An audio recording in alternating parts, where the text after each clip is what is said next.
Rock, metal, prog, and everything in between. If you're into rock, you've come to the right place. Welcome to this episode of Talkin' Rock with Meltdown. Don't forget to follow the audio-only Talkin' Rock podcast on all podcast platforms. And now, it's time for today's conversation. Here's Meltdown. Man, we could go down a rabbit hole as far as Armored Saint stuff is concerned, but Joey and John, good to see you guys. What's up, brother? Thanks for having us. Good to be here. Nice view. Yeah, there you go. Thanks. Yeah, the industrial complex here at the rock and roll radio station. But John, I know that you're a hockey dad. Is this like the end of the season for you, or what's going on? It's over, actually. My son's team was pretty terrible. They went 1-29. Whoa. So, it was rough. Although the team they beat was like a bunch of kids who defected to another team who were on his team, so that was like almost worth it. But no, it's the springtime now, so you kind of vie to see if you want to get another team. But he's a good player. He's plays AAA. He's 17. It's so much fun. Never been to Detroit. You haven't been there for a tournament yet? Yeah.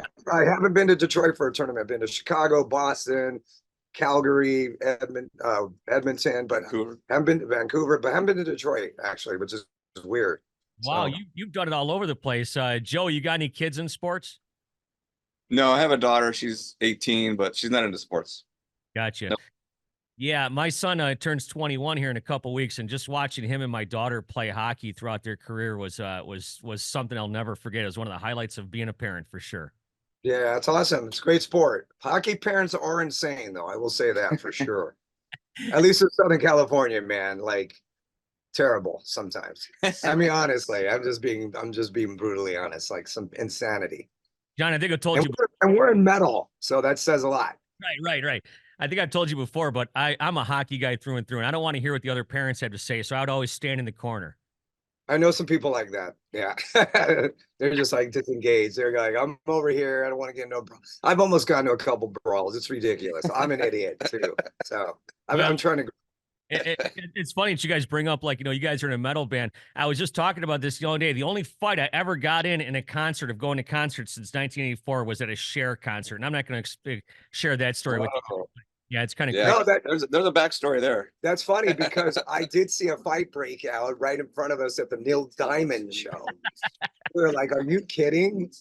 So it's funny. I wasn't going to bring this up, but you guys must see some crazy stuff from stage. Well, through the years, for sure. Happy Friday. Yeah. Our fan base is a little older. We're here with Queensryche, and so the fan base is a little older. So they're a little more tame in terms of like getting into mischief and throwing blows and stuff. Although there was a tiny little pit that broke out last night, like 3 people. It was pretty funny. How is this tour going with Queensryche? You guys have toured with them. It's been a while though, right? Since you toured with Queensryche, maybe like almost 8-9 years, something like that. 2016 was the last time, and it's going great. This is only the 3rd day for us, so we did 2 shows already. And last night was Sacramento. Tonight we're in SF, and it's been going great. They're super great guys. We've known them for a long time. This is our 3rd tour with them, I think. Yeah, we did some dates in Europe once. Yeah. They're awesome. They treat us very well. They're a great band, of course, needless to say. So it's always fun touring with friends and people you get along with, as opposed to a band that you don't know, maybe. So everything's so chill right now. It's cool. Yeah, I was texting some friends of mine a couple of weeks ago because I was actually driving over that bridge in Miami, and I could see your guys' cruise ships over there, and I was like, I wish I could be on one of those. How'd Monsters of Rock go for you guys? That was fun. We had a good time, actually. It was a great time. It was, we got a little dogged on the second performance because every band was supposed to play twice, and we were the last band to go on the pool stage, and a storm came in, and it was just like, we're looking around going, this isn't good. And lightning was happening. We're going, oh no, we got rained out. We were pretty bummed. I'm still a little annoyed about it, but other than that, it was a great time. We had a lot of fun. A lot of, we had like 4 days in between gigs, so there was a lot of drinking on my end, at least. Mine too. Yeah. Do you guys like those those rock and roll cruise things, tours? I don't know what to call them. Yeah, they're fun. It's you always end up seeing a lot of people and other bands or crew people. And then the fans that are there are super respectful and they give you space, and it's a good, the vibe is really chill and really cool. So Yeah, it's great. we have a good time. It's fun. Yep. Yeah, I saw your guys' picture with my friend Don Jameson, who I was texting. Also, Glenn Hughes. It's like, how good is that guy? He gets better as he gets older, doesn't he? He's Oh my ridiculous. God. Yeah, it's crazy. From another planet. He's Yeah. so good. And he's such a nice guy too. So it's like so inspiring to watch him. So great. We saw Y&T and Dave Manichetti. We're here in the Bay Area, and we saw them back in the day when Also great. where, you know, the 70s when they played the Starwood in Los Angeles. And he's still just incredible. Great singer, great player. It was really cool. Yeah. Now, you guys are in San Francisco, and obviously there's a lot of history out there with thrash, and here in Detroit, there's a history of just, you know, rock and roll in general. There are certain hot spots to play around the country, I'd imagine, right, that you guys kind of circle on your calendar? Well, yeah, we usually try to play the Bay Area, you know, mostly. And, you know, I don't know, we just try to play wherever we can, basically. Yeah, after this, we go to Seattle and then into the Midwest. And, you know, it's always kind of fun, at least for me personally, is to play places that you either haven't played in a long time or never have played. And believe it or not, even though Armored Saint's been around for a long time, there's places that we've never played, you know, so, or haven't in like 30 years, like Albany, New York, and Cedar Rapids, Iowa. Like we really haven't played some of these places in a while. Kalamazoo and Michigan there. So we have, the last time I think we played Kalamazoo was like 19 and the Hell on Wheels tour or something. So, and that show is actually doing really well. As a matter of fact, probably a little better than the Detroit show, which is funny. So, I mean, you know, it's always cool to go to new territories or ones you haven't been in a while, and fans are really excited. So, yeah, speaking, I was just telling you about my son. Actually, he turns 21 when you guys are going to be here on April 14th at the Majestic. And you guys just had a pretty cool birthday bash.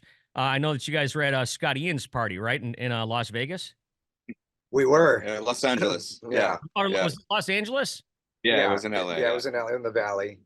Yeah, it was awesome. It was amazing. Cool. It was like good times. 40, 50 different musicians playing there of all caliber and a bunch of different bands. And How many songs was it total? it was like over 40, and Scott played on like almost every one. Like 42 songs. It was crazy. Yeah. But some really talented people, everyone from, you know, John Tempesta to, you know, Jerry Cantrell, and I mean, just Rob Trujillo, and, you know, Doug Pinnick, and it was just a lot of killer singers. And then one of our friends is Zach Throne, who plays actually in Corey Taylor's band now and is a friend from years, and probably like maybe the most talented guy there. He's just out of control. So it was real fun. Yeah, it was great. Yeah. Tim McClinchy was telling me about it. Of course, you know, he's my buddy here. Yeah, we love Tim. Tim's great. He's awesome. He's a Detroit native. We'll see him when we're there. Yeah, I was just telling somebody, TJ Miller, I think the other day, that when Pantera came through town, Tim and I and Charlie went to the Motown Museum, and I know you guys got that cover song that you're working on. Have you guys been through that place when you've come here? You know, I never have. No, we haven't. I've never been there. And I've always wanted to go there. Yeah. And we've talked with Tim about going there. And he's always, I want to take you guys. And maybe this particular time we'll go. Let's do it. But yeah, that's funny because there is a correlation there with what we just did. Yeah. So is that song finished? It's done. We finished it in January, and we even shot a video for it. So it comes out, it's a standalone single. So it's coming out on Metal Blade in sometime in June. I don't have an exact date yet, but I think it's coming out in June. And it's a cover version of Four Top's song. And it came out killer. It's heavy, but it's super funky and soulful, and John killed it. And we all killed it. It sounds great. So it was really fun to do, and you know, we're looking forward to that coming out. You'll see us all in some really nice suits. It's really cool. It's fun. So that's for people that don't know, One Chain Don't Make No Prison. And is this like a compilation album? Is that right? What, the song? Yeah, is that going to be on a compilation? You mean our version of it? Yeah. No, it's coming out. It's really just treated as a standalone single. Oh, okay, all right. And it's like, we've never done that before. We've always recorded songs for an album, like, you know, whatever, 10 or 11 songs or 12 songs, and then put out a record. But, you know, nowadays with you know, digital, you know, iTunes Music and Spotify and whatnot, people are releasing singles, you know, not really full albums. All the kids are doing it. That's what I keep saying, you know. So Yeah. we figured, like, why not? We can put out a single. Our record company got behind it and said, sure. So this is just a standalone single, and so far, for now, it's only going to be available digitally. But maybe in the future, I'm trying to twist their arm to put out a 7-inch single, That would be rad. like an Like the old vinyl. days. Yeah, 7-inch vinyl, and then put something on a B-side, and I think people would love that. So, you know, we'll see. Now, I think that we're all like kind of old school, at least I am, and that the fact I want to listen to records on vinyl and stuff. So, I mean, you guys are still into making albums, right? We are. As a matter of fact, every record we've done in the last like 20 years has been Metal Blade has put them all out on vinyl. Yeah. So and now we actually re-released the first 3 records that were on Chrysalis, you know, back in the 80s, and those always been on vinyl. So pretty much everything we've ever made has come out on vinyl in some capacity. Yeah, and we're also reissuing 2 records, Revelation, which came out in 2000, and also La Raza, which came out in 2010. Those are both being reissued on vinyl later this summer. So that's something to look forward to too. You know, like we'll have like variant colors, different colored, you know, vinyls, and cool. It's going to be cool packaging. Yeah, they always do a great job. So yeah, that'll be fun. And I know you guys have talked about this a lot lately, but where does the new music stand now? And when you guys go out on tour, does it just kind of just stop, or how does it work? Yeah, Go ahead. well, it usually stops because we're not that good about writing on the road. We tend to do better when we're off the road.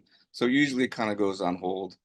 But we know we've been writing for almost a year now, and we just kind of write at our own pace. We're about 6 or 7 songs in, sort of demoed. And you know, we were working up until we left, and now let's put it on pause. We'll resume when we get home in June. And then in late July, we're going back to Europe for a tour of about 3 weeks, bunch of festivals and some headline shows. And that takes us to, like, I don't know, late August or so, and then we'll resume writing when we get back. Yeah, we're always ambitious to try to write on the road, and then you get out here and you're like, you know, we just played. Sleep and is more important. You know, it's like, damn, you know. But so, I mean, we could try. I mean, and we should try. It's just you don't always get what you think you want to accomplish. But. Yeah, I mean, once in a while, someone will come up with a riff. I think last year Phil had this riff or no, it was quite a few years ago. Phil had this riff he was playing on the road, and that ended up turning into End of the Attention Span. That's true, it did. A little later. So, right. Yeah. so sometimes things do come out of being out here on the road and, you know, doodling around at sound check or whatever. Right. So so that does happen sometimes. Yeah, you don't necessarily have to write a complete song, but you know, Right. coming up with an idea or a lyrical idea, or, you know, and then it gets the ball rolling. Yeah. So. Yeah, you know, I've never written a song or recorded anything, but I do record stuff, and I have recorded stuff in my house. And sometimes I'll go to bed and I'll wake up the next day and I'll go and I'll go, I'm not so sure if that's that great. Hey, are you guys afraid you might go back in the studio like in June and go, I don't know if I like this anymore? Yeah, I'm sure that's happened many times. You know, That happens to me all the time. it's brilliant. It's brilliant. Next day, it's garbage. What was I thinking? No, it's awful. Yeah, you go in with different ears, right? Yeah, Sure, yeah. yeah. You sleep on it and then you look at it fresh a few days later and you're like, yeah, I don't think so. But it could work. It could work the other way as well. You know, it's like, I don't know about this, and you come back and go, whoa, that's a pretty good riff. Yeah, That's a good idea. That's true. All right, that's never happened to me, but I'll take your guys' word. Yeah, So the last record came out in 2020, Punch in the Sky. And I mean, obviously, we all know what happened in 2020. Do you feel like that record just kind of got, I don't know, for lack of a better word, just kind of gypped because you couldn't really, like, you know, I don't know, by the time you go out and play, it's already a couple years old. I mean, you know, I don't really feel that way, because that's when we went out with the Wasp tour that we did, and played in many places, Detroit included, which Harpo's was a great show, actually. Awesome. I was there. Yeah, awesome show. It was a killer show. You know, I don't think so. I don't think so. I think that at the time, my thought process was everyone's hold up. You know, what are you going to do? Say, we have a record, but we're not going to give it to you, even though all you can do is kind of sit home and listen to music. So I thought that was a perfect opportunity to do it. We just weren't going to tour and do the normal things that you do in conjunction with promoting a record. But that's why we're still out here. We're still playing new songs. They still sound fresh because we haven't toured for the last, 2 years nonstop. So I think it's, and I think we're selling the record out here. So I think it's just a continuation of doing it in a different way than we originally planned. Hmm.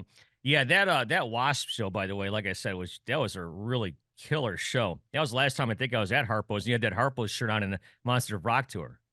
That's right. Well, I don't think I've ever seen Harpo's that packed in my life, actually. Yeah, good thing because they don't have any heat there, so it's like sometimes you don't know what to do. You I guys, mean, it is a famous place for sure. I was going to say you guys have played there numerous times, right? Yes, we have. Yeah, Wasn't it our wasn't that our first show on tour it as a was. band? Yep. Right. On 84. It Yep. was right before the Quite Quiet right. Riot tour that we did, right when March of the Saint came out. It was our first time out on tour, and we did a show for the radio station. Well, it was a Well, competitive It was a station competitive at the station. time. We but won't name who it is. yeah, Probably not around anymore, but anyways. I don't think they are actually, But they were airing the show live or something, and that was our first show ever outside of California on tour.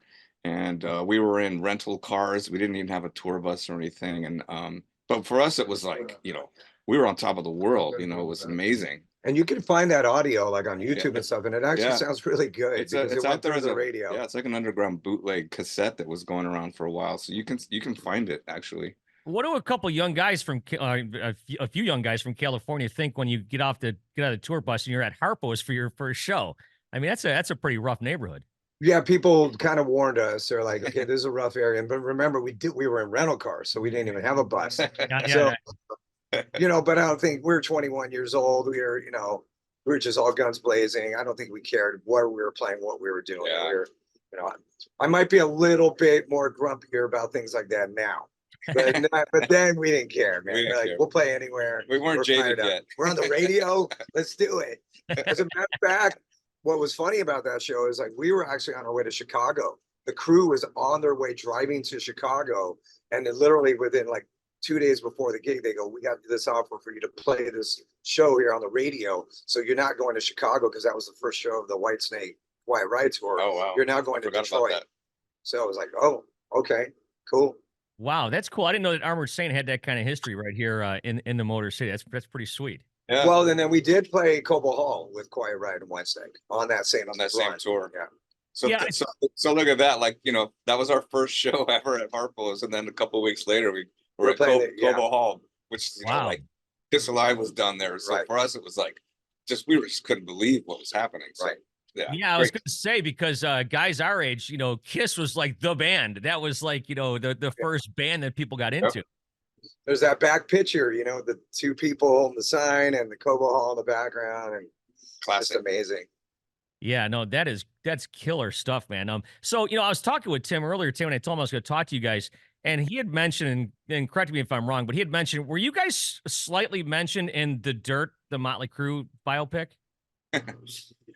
Yeah, there's mention of the band, and I think it's in relations to the car accident that I was in with Tommy, we were driving in a car, although I think we were talking about this the other day. Vince retells the story, which is incorrect. He says that we were on a motorcycle, which isn't true. We were actually in a car, but the car was in a accident, and I ended up getting injured. And the connection is that I got insurance money from this accident and ended up paying for our first demo, which turned into the first EP we released on Metal Blade.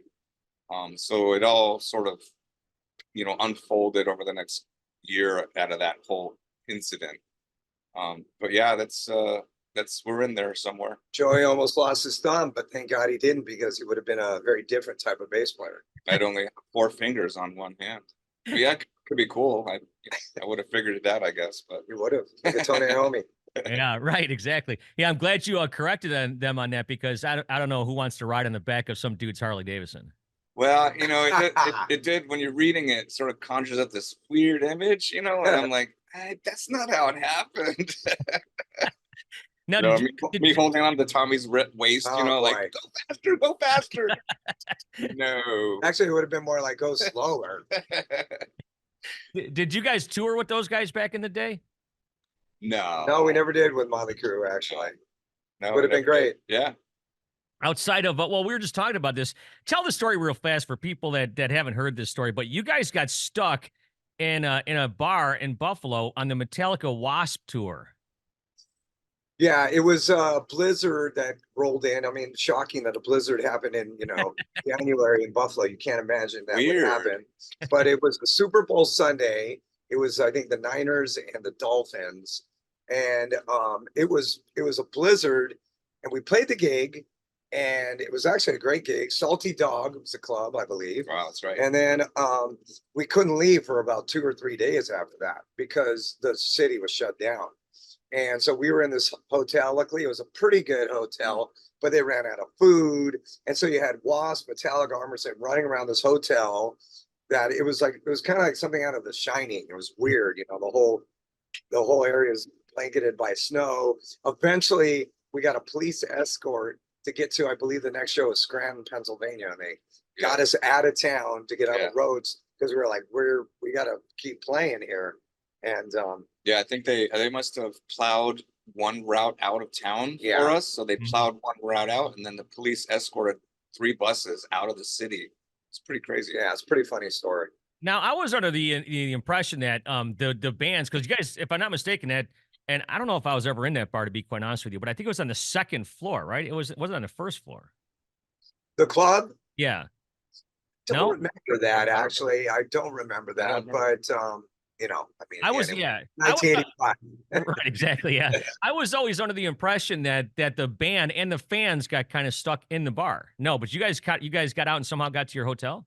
Yeah. Yeah, we got it. The snow started coming down like shortly before the show, and then the real blizzard might not have kicked in until like overnight. Okay. Yeah. All right. Yeah, because I think Blackie told me about that. As a matter of fact, I interviewed Blackie before you guys came through town and played that Harpo's gig. And he said on that tour, correct me if I'm wrong, it was co-headlining between Wasp and Metallica? Yeah. They were switching off at one point, and then, somebody else would take over the last spot. It was, I mean, let's face it was pretty hard to follow Metallica at that point. They were, or any point, let's face it. But they were red. I mean, all the bands were doing well, without a doubt, for sure. But they were just kind of like just a little bit ahead. And but it was a great tour. Again, people talk about that with such fond memories of that tour. Because it was really cool, and at that time, pretty cutting edge. Yeah, I think he told me the Spinal Tap story where Cliff couldn't find the stage. Like, he literally couldn't find the stage because you guys gotten into some place in Indiana or something late, didn't sound check. Metallica was going on first, Wasp was going on second, and Cliff came into the bathroom, and Blackie said he was shaving, and Cliff was like, how do I get to the stage? He heard the intro playing, and he was like, I don't know. And he's like, screw you, Blackie. And he just went. Next thing you know, he said a few minutes later, heard the bass kick in, so he found the stage. I don't remember that, actually. I don't either. I'm sure that happened, though. Yeah. So you guys are coming through town, the Majestic, April 14th. I'll tell you what, I'm going to ask you one more final question here. And I saw this stay online, and I'll also ask you guys, and I'll give you my answer, because when I heard this question, I thought to myself, okay, do I have one of these? What's an awkward rock star moment encounter that you've had with somebody? And I'll tell you mine real fast. I was interviewing KK and Glenn Tipton from Judas Priest one time, and Rob Halford was in the shower screaming his lungs out, and they had to go and tell him to stop. So anyways, do you guys have any weird rock star encounters over the past 40 years? Well, I mean, you could tell the story about Blackie. I mean, back in the Troubadour. Well, that was a little awkward, I guess. Sure. This was early. Club days. 83. So before either Wasp or Armored Saint was signed, we're playing the Troubadour. And prior to the weekend before this gig, we're on the radio on KLOS, I believe, and we're doing a live interview, and we're talking about the shows coming up. Somebody mentions, we're playing with Rat and Wasp and so and such. And then someone in our group says, yeah, we're playing with all the pests or something like that. So it was some derogatory comment, but it was in jest. It wasn't fun. It wasn't like total diss or anything. But then after all week long, I was like, oh no, should we have said that? Maybe Blackie's going to be pissed because we're playing with Wasp on Saturday or whatever. So then the day of the show, we're at sound check, and Blackie's sitting in the venue. We finished sound checking, and somehow I took it upon myself to go basically apologize to him. So I go up to Blackie, and I'm just total sheepish about it. I'm like thinking, he's a presence. He's a very tall man, and he's older than we are.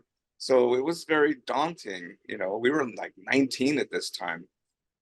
So I go up to him and I say, look, man, we were on the radio and, you know, we were just having fun and, you know, we were said some things. And he just looked at me and he says, look, man, this isn't the music business. This is show business.